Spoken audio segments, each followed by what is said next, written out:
সবসময়ই একটা জিনিস লক্ষ্য করবে, চটকদারি মিথ্যে কিন্তু খুব তাড়াতাড়ি মানুষের মন জয় করে, আর অতীব সত্যি মানুষের থেকে দূরে রাখে। কারণ সত্যের হজমটা মানুষ কিন্তু খুব বেশি করতে পারে না। অনেকে বলে থাকেন, আমি সত্যকে গ্রহণ করেছি কারণ এই পথে ভিড় কম। টমাস জেফারসন বলেছেন, সততা নিজেই নিজেকে পুরস্কৃত করে।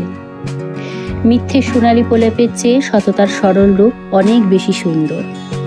কেউ একজন বলেছেন, সুন্দর একটি কথা, যে কর্ম হচ্ছে এমন একটা ফসল যা প্রত্যেকটা মানুষকে যে কোনো অবস্থাতেই কাটতে হয়। তা সবসময় চেষ্টা করতে হবে আমাদের ভালো বীজ লাগাতে, যার অবশেষে ফসলটা ভালো হয়। আর সেই একটি ছোট গল্প নিয়ে এসেছি, সততার একটি সুন্দর গল্প। অনেক দিন আগের কথা, প্রতাপগড় নামে একটি রাজ্য ছিল। সেই রাজ্যে একজন আদর্শবান ও ন্যায়পরায়ণ ব্যক্তি ছিলেন। তার রাজত্বে প্রজারা ভীষণ সুখী ছিলেন, কিন্তু রাজা নিজে সুখী ছিলেন না। তার কারণ তিনি নিঃসন্তান ছিলেন। তিনি চাইতেন যে একজন যোগ্য বালক, যে কিনা তার রাজ্যের যোগ্য উত্তরাধিকারী হবেন। তার অবর্তমানে এই রাজ্যের সমস্ত ভার নিজের কাঁধে নেবেন আর প্রজাদের মঙ্গলার্থে কাজ করবে। যেমন ভাবনা তেমন কাজ। রাজা তার স্বরাজ্যে ঘোষণা করলেন, রাজ্যের সমস্ত বাচ্চারা এসে যেন রাজমহলে একত্রিত হন। এরপর রাজ্যের সমস্ত বাচ্চা রাজমহলে এসে উপস্থিত হলো। রাজা রাজ্যের সমস্ত বাচ্চাদের গাছ লাগানোর জন্য বিভিন্ন প্রকারের বীজ দিল এবং বলল, 6 মাস পরে আবার তোমাদের সাথে দেখা হবে, আর দেখব কার গাছ সব থেকে বেশি ভালো হয়। কয়েক মাস পরেও একটি বাচ্চার লাগানো বীজ থেকে এখনো অবধি কোনো অঙ্কুরও ফোটেনি, কিন্তু সে প্রত্যেক দিন দেখাশোনা করত, জল ও প্রয়োজনীয় সারও দিত।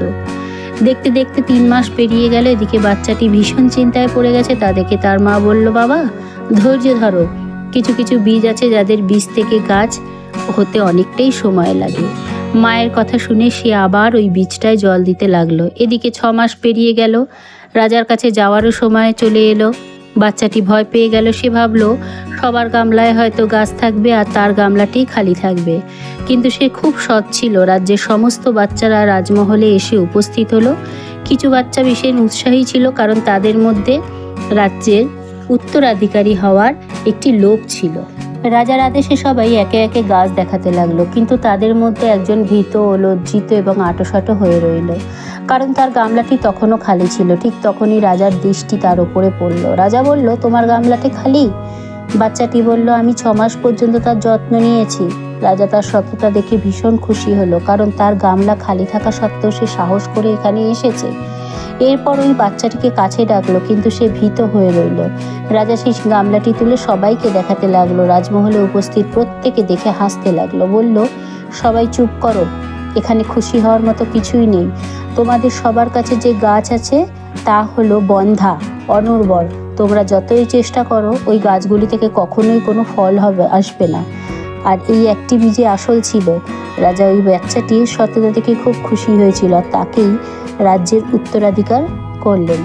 এটা তো একটি সততার গল্প ছিল, কিন্তু আমার মতে সততার কোনো বিকল্প হয় না। যদি আমার সাথে একমত হন তাহলে কমেন্টের মাধ্যমে জানাবেন, এবং আমার চ্যানেলটি যদি ভালো লেগে থাকে তাহলে সাবস্ক্রাইব করে দেবেন। আজকের মতন এতটাই। নমস্কার।